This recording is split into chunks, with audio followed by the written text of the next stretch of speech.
हम अपने जान की दुश्मनों को जान कहते हैं, मोहब्बत की सी माटी को हिंदुस्तान कहते हैं। सुप्रभात परम आदर निर्देशक महोदय, सह संयोजिका महोदया, आदरणीय प्रधानाचार्य महोदय, यहाँ उपस्थित मुख्य अतिथिगण, अभिभावकगण एवं विद्यालय में उपस्थित मेरे तमाम छोटे बड़े भाइयों एवं बहनों, मैं अंकित कुमार राज आज़ादी के 76वीं अमृत महोत्सव में आप सभी का हार्दिक अभिनंदन करता हूँ। साथियों, मैं देश प्रेम एवं राष्ट्र प्रेम के उपलक्ष्य पर अपने कुछ विचार साझा करने जा रहा हूँ। इनमें जो भी त्रुटियां हो मुझे एक नादान बालक समझ क्षमा प्रदान करें। कुछ पंक्तियां, टूटने और बिखरने का चलन मांग लिया, मैंने हालात से शीशे का बदन मांग लिया, मैं भी खड़ा था तकदीर के दरवाजे पे, लोग दौलत पर गिरे, मैंने वतन मांग लिया। साथियों, आज़ादी का सही मतलब केवल वही समझ सकता है जिन्होंने पहले गुलामी की है। हम बहुत सौभाग्यशाली हैं, हम आज़ाद भारत में जन्मे, पर सोचिए उन वीर की शौर्य को जिन्होंने हमें स्वतंत्रता दिलाने के लिए अपने प्राण निछावर कर दिए, जिन्होंने हमें यह कहने का सामर्थ्य दिया, सारे जहां से अच्छा हिंदुस्तान हमारा, हम बुलबुले हैं इसकी यह गुलसिता हमारा।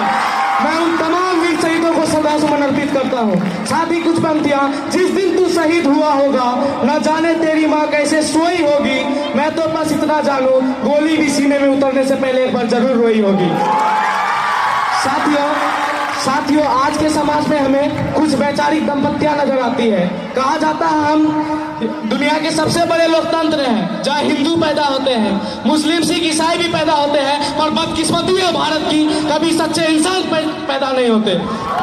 मगर मेरे विचारों में न हिंदू की जरूरत है, न मुसलमानों की जरूरत है, राष्ट्र निर्माण के लिए केवल अच्छे इंसानों की जरूरत है। जरा सोच कर देखिए, पेड़ पौधे शाखाएं भी परेशान हो जाए अगर परिंदे हिंदू और मुसलमान हो जाए। कई महान कवि कहते हैं, देश जमीन का टुकड़ा नहीं होता, देश नदियों की समूह नहीं होती, देश भौगोलिक सीमा रेखा नहीं होती, देश आप है, देश मैं हूँ, मैं भी 1/135 करोड़ हिंदुस्तान हूँ और आप भी 1/135 करोड़ हिंदुस्तान है। साथियों, इस पावन दिन पर मुझे अटल बिहारी वाजपेयी जी का कुछ कथन याद आ रही है। भारत कोई भूमि का टुकड़ा नहीं है, यह जीता जागता राष्ट्र पुरुष है, यह वंदन की धरती है, यह अभिनंदन की धरती है, यह अर्पण की भूमि है, यह तर्पण की भूमि है। यहाँ की नदी नदी हमारे लिए गंगा है और यहाँ का कंकड़ कंकड़ हमारे लिए शंकर है। हम जिएंगे तो इस देश के लिए, हम मरेंगे तो इस देश के लिए, और मरने के बाद भी हमारी अस्थियों को कोई गंगा जल में कान लगाकर सुनेगा, उससे एक ही आवाज आएगी, भारत माता की जय।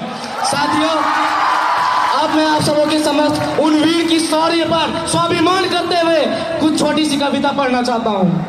माँ तुम्हारा लाडला रंग में अभी घायल हुआ है, पर देख उसकी वीरता, खुद शत्रु भी घायल हुआ है, रक्त की होली रचा मैं पढ़ने कर दिख रहा हूँ। माँ उसी सोने से तुमको पत्र ये अंतिम लिख रहा हूँ। युद्ध था भीषण मगर न इंच भी पीछे हटा हूँ, माँ तुम्हारी थी शपथ में आज इंचों में कटा हूँ।